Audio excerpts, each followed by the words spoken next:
Estamos aí com mais uma aula hoje sobre o continente africano, até dando continuidade às aulas anteriores, né, que nós abordamos essa temática, só que nas aulas anteriores mais com foco na riqueza do continente, na diversidade cultural, né, e nos aspectos físicos, e hoje a abordagem ela vai ser muito mais para o lado negativo que o continente apresenta hoje, que é a geopolítica dos conflitos, tá? Mas não deixando de lado, né, lembrar, não é sempre importante lembrar que nós estamos falando do terceiro maior continente do mundo e muito rico em ouro, ferro, alumínio, né, em diamante, em petróleo, em gás natural. É um continente que é considerado uma nova e uma grande fronteira de recursos naturais.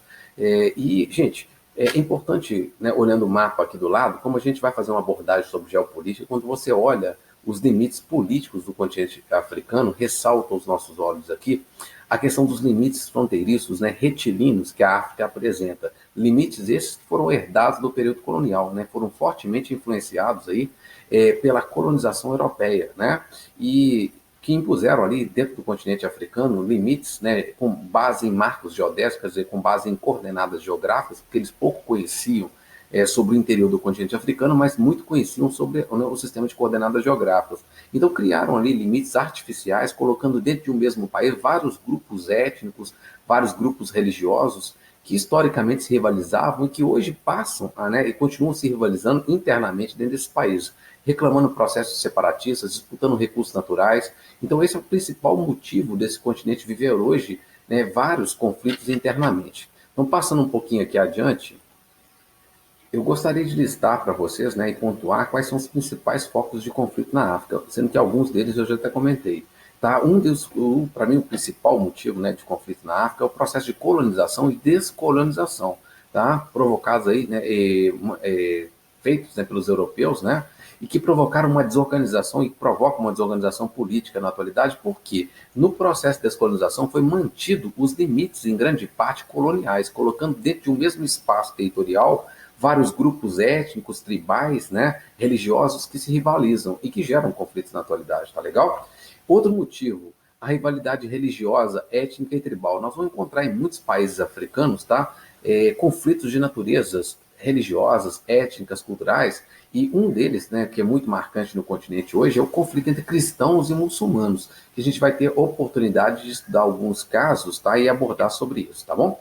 Outra questão interessante aqui é a disputa por recursos naturais. É bom lembrar que lá na África nós temos países muito ricos em recursos naturais.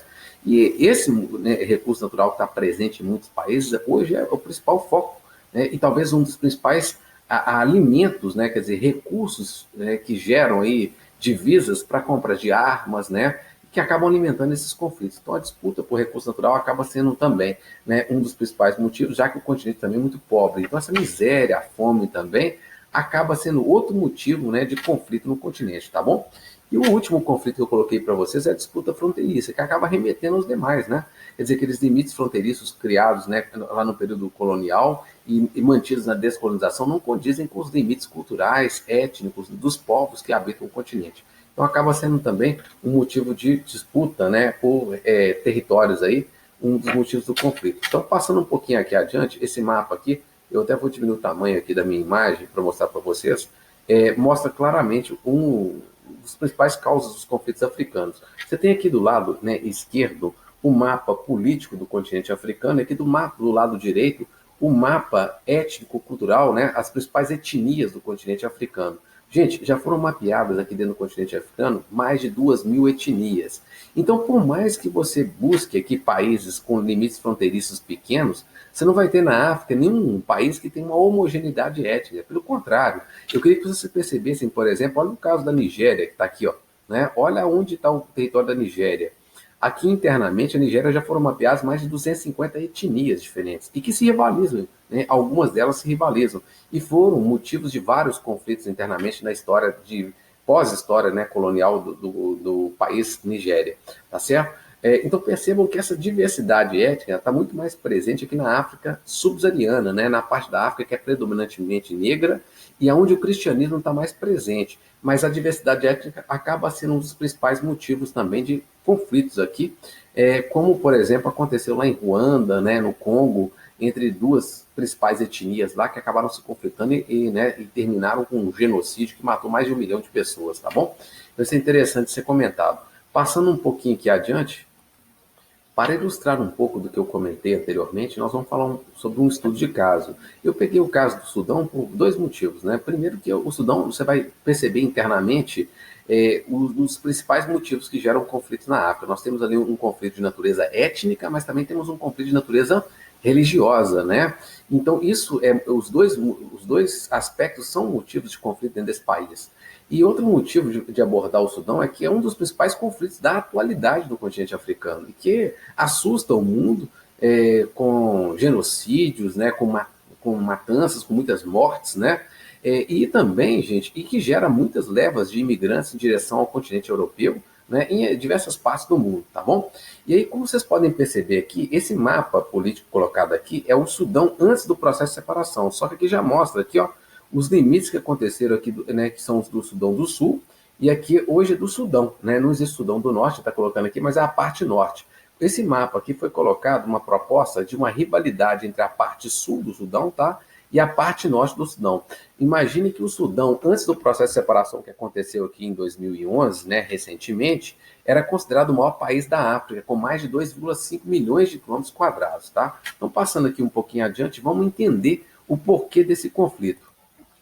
Antes de qualquer coisa, é bom lembrar que a região do Sudão, né, ali do Egito, da Eritreia, aquela parte ali do Vale do Nilo, ela foi dominada no período colonial principalmente pelos britânicos.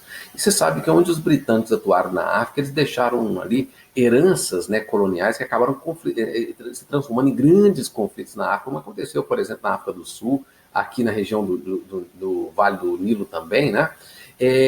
A descolonização ela acontece em 1956. Após o processo de descolonização, começa na África um problema seríssimo de conflito entre a parte norte, que é muçulmana, em que a população é de origem árabe, é branca predominantemente, tá? Com a parte sul, que é, além de ser negra, ela se rivaliza também por ser cristã. Tá? Então acontece um grande conflito entre o norte, branco, muçulmano, e o sul, que é cristão. Eu acho interessante a gente pontuar essas questões, tá? Que eu acho que são os pontos principais desse conflito. Então você tem aqui na parte norte os árabes brancos muçulmanos do norte, daí no sul os negros, né, do sul. O que aconteceu aqui nesse conflito? Esse conflito que aconteceu desde 1956 e acabou gerando, né, vários conflitos ao longo da história, ele culminou aqui numa separação, numa divisão do país mediada, né, pela ONU em 2011, numa tentativa de findar esse conflito, tá? Mas depois eu vou falar sobre isso, né? Essa tentativa é uma tentativa até frustrada, por quê? Aquilo que eu comentei com vocês, por mais que você divida os países na África, internamente ainda você vai ter problemas, tá? Por quê? Porque a diversidade do continente é muito grande para você propor uma divisão apenas em duas partes e achar que isso vai resolver o problema de uma forma efetiva. Esse mapa aqui a gente pode ver um pouquinho, né, do que aconteceu. Hoje nós temos aqui o Sudão, tá? Que envolve essa parte que está verde aqui, mas também essa parte que está em negro aqui, tá? E essa parte vermelha aqui é o que é o Sudão do Sul, né, que se tornou independente em 2011. Agora, vejam vocês que depois que o Sudão do Sul se tornou independente, todos imaginavam assim, o problema do Sudão agora vai acabar, porque o maior problema lá era entre os negros, né, e os brancos, né, os brancos muçulmanos versus os negros cristãos. Imagine vocês que o problema agora acontece aqui dentro do Sudão também, entre os brancos, né, que estão aqui, ó, que são muçulmanos, e a população que é muçulmana aqui em Darfur. Agora, imagine que a população de Darfur, em grande parte, ela é muçulmana, como as demais populações árabes lá do Sudão, porém, o que ela tem de diferente? Elas são negras, tá? Então, aqui em Darfur, olha que especificidade. Você tem uma população aqui em Darfur que ela é muçulmana, como as demais populações do Sudão, porém ela é negra. Então eles são negros aqui como o Sudão do Sul, porém são muçulmanos como a população do Sudão. Então é uma parte do território do Sudão que não se encaixa nem na parte sul, por quê? Se ela fosse acoplada à parte sul aqui, provavelmente teria uma rivalidade entre os muçulmanos aqui e os cristãos. Mas também ela não se encaixa aqui na parte do Sudão, porque existe uma rivalidade aqui entre os negros, né, que habitam essa população, essa parte aqui do território, que é Darfur, e que são a maioria, tá? E os brancos que habitam essa outra região aqui, apesar de todos eles serem muçulmanos. Agora, por que o Sudão aceitou, né, o processo de separação do Sudão do Sul e por que Darfur não conseguiu se separar? Gente, em Darfur nós temos petróleo, né, e essa riqueza natural acaba sendo, né, de grande interesse de manutenção do governo aqui do Sudão. Tá? Então, por isso, esse conflito vem, né, perdurando aí até o presente momento. Agora, esse conflito aqui em Darfur, ele começou a se tornar mais intenso, né, porque ele existe desde o processo de descolonização lá em 1956, mas ele passou a se tornar mais intenso desde 2003. E imagine vocês que esse conflito já matou milhares de pessoas, tá? E já provocou o deslocamento de mais de 2,5 milhões de pessoas. Sendo, né, que nós temos muitos refugiados aí no Chad, né, em Camarões, que são países vizinhos que estão aqui a oeste. Tá bom? Então é um conflito que preocupa muito, né, a humanidade e que provoca hoje um verdadeiro genocídio. Eu quero explicar esse conflito aqui com mais detalhe no próximo slide para você. Pessoal, o que está acontecendo no Sudão hoje é considerado um genocídio. Eu vou explicar para vocês o que está acontecendo. O presidente do Sudão, né, um ditador chamado Omar al-Bashir, ele é acusado internacionalmente, tá, de estar promovendo dentro da região de Darfur um genocídio. O que eles são acusados de fazer? Eles são acusados de patrocinar milícias árabes brancas, tá? Para ir até a região de Darfur e matar negros. Imagine vocês, tá? Essas milícias são chamadas de janjawids, tá? Eles ganham por quantos negros eles matam lá em Darfur. Então, que o governo do Sudão está patrocinando aqui uma verdadeira limpeza étnica, né? Um genocídio, um extermínio da população negra em Darfur, para que o Sudão não seja ameaçado de perder esse território que tem petróleo. Agora, outro problema e outro complicador nesse conflito é que as várias tentativas da ONU de findar esse conflito, de pacificar a região de Darfur, foram vetadas no Conselho de Segurança da ONU. Agora, adivinha por quem? Elas foram vetadas aqui pela China. Tá? Então, gente, a China ela está entrando fortemente na África, principalmente na parte oriental, que está voltada ali para o Índico, né? E a China, de certa forma, tem um acesso geográfico mais fácil. Eles estão entrando ali fortemente e é uma forma de dominação, eu diria para vocês, um novo colonialismo, um neocolonialismo em pleno século XXI, dentro do continente africano, que se dá de uma forma diferente que os europeus se propuseram no passado. O que a China vem fazendo? Ela entra nesses países. Você sabe que os grandes investidores internacionais temem muito investir no continente africano, que tem muita mão de obra barata, muito recurso natural. E por que esse continente não recebe muito investimento? Eu posso explicar. É porque eles têm muito medo da instabilidade política do continente. Às vezes você tem um governo no poder que faz alianças políticas, né, com esses países, mas quando esses países fazem grandes investimentos aí, muda-se o governo e há uma estatização do processo produtivo e os investidores acabam perdendo todos os seus investimentos.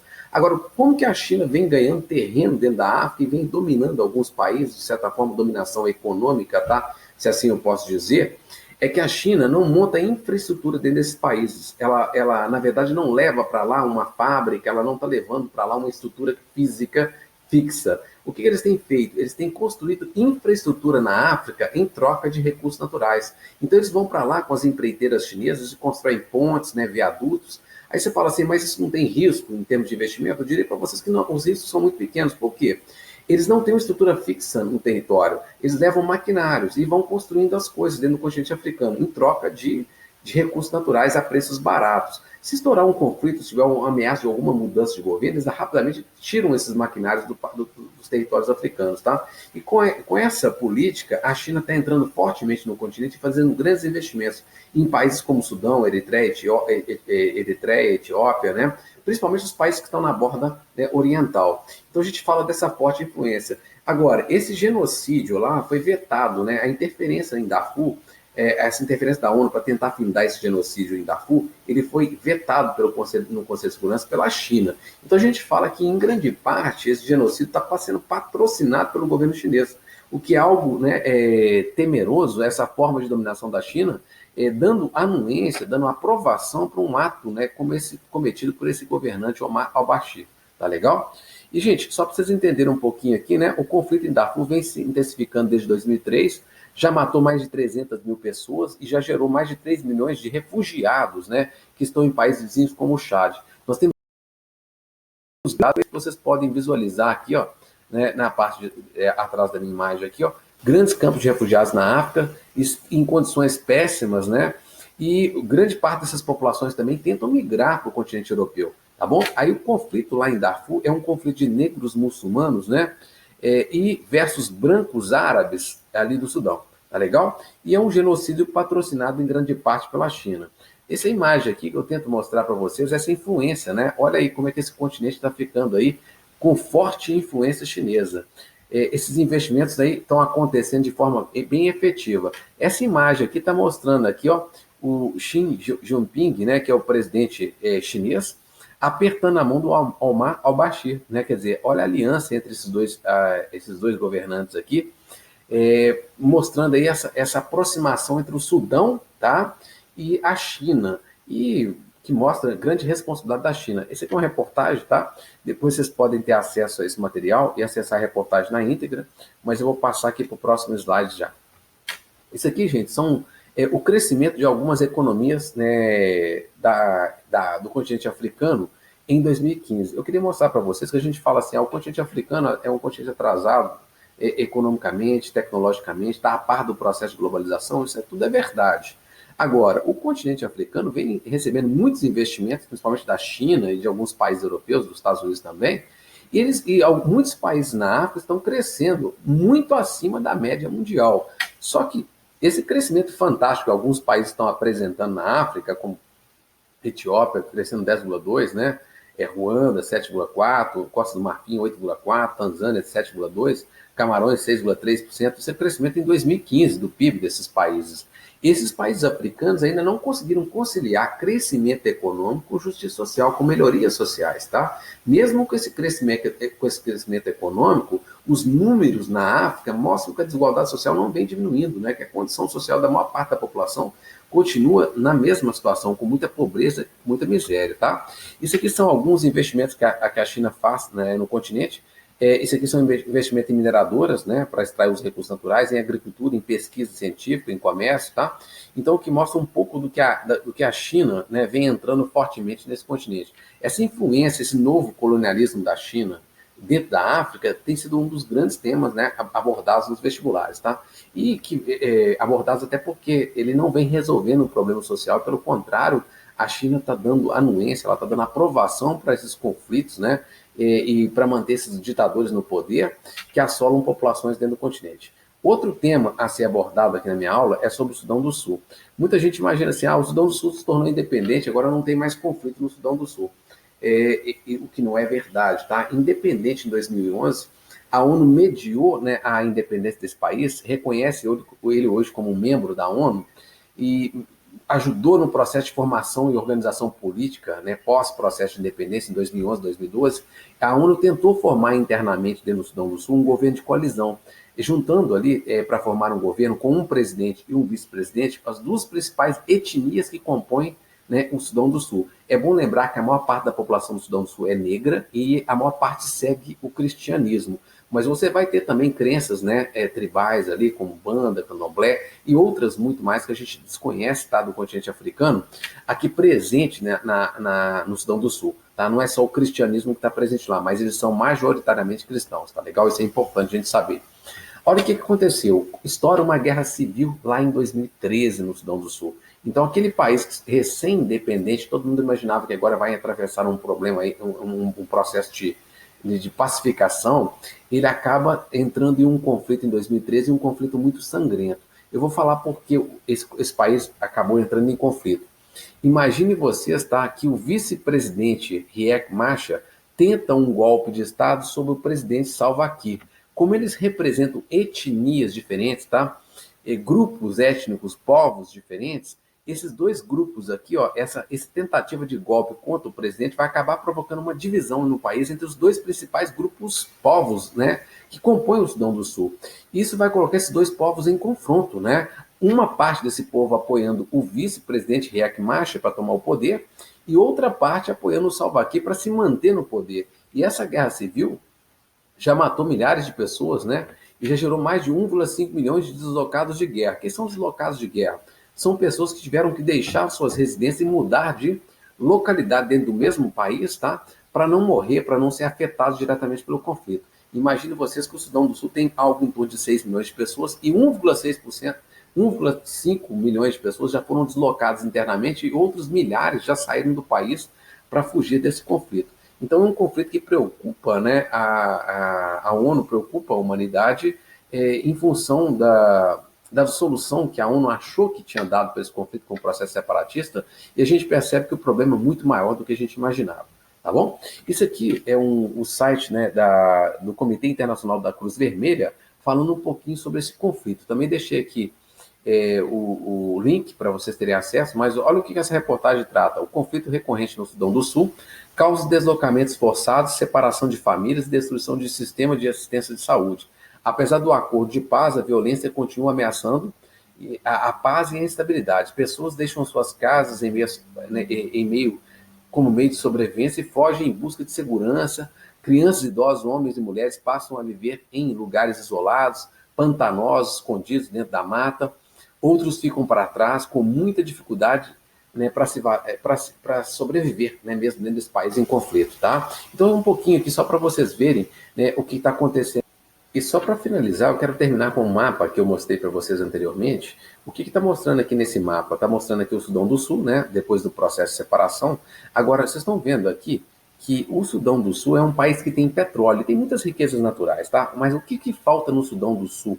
Falta infraestrutura. Depois que ele se tornou independente do Sudão, esse país está atravessando condições econômicas péssimas e dificuldades enormes de explorar os seus recursos naturais internos, né? Mantém altas taxas de desemprego e acaba que essa miséria, a fome que assola o país, que assolou o país depois do processo de independência, acabou sendo um dos principais motivos que levou a essa rivalidade entre dois povos lá internamente. Porque imagine vocês que tem um presidente lá, né, que é o Salva Kiir, ele, na verdade, não conseguiu manter a estabilidade econômica do país. E então aquele outro povo, né, descontente com aquele presidente, tenta um golpe de Estado naquele presidente, colocando, né, no poder o seu representante. Então esses são os motivos que levam, né, principalmente à instabilidade desse país, a dificuldade que ele tem de se desenvolver. Imagine que ele se tornou independente do Sudão, mas ele depende das principais vias de acesso aqui ao Mar Vermelho para fazer o escoamento da produção que acontece no Sudão do Sul.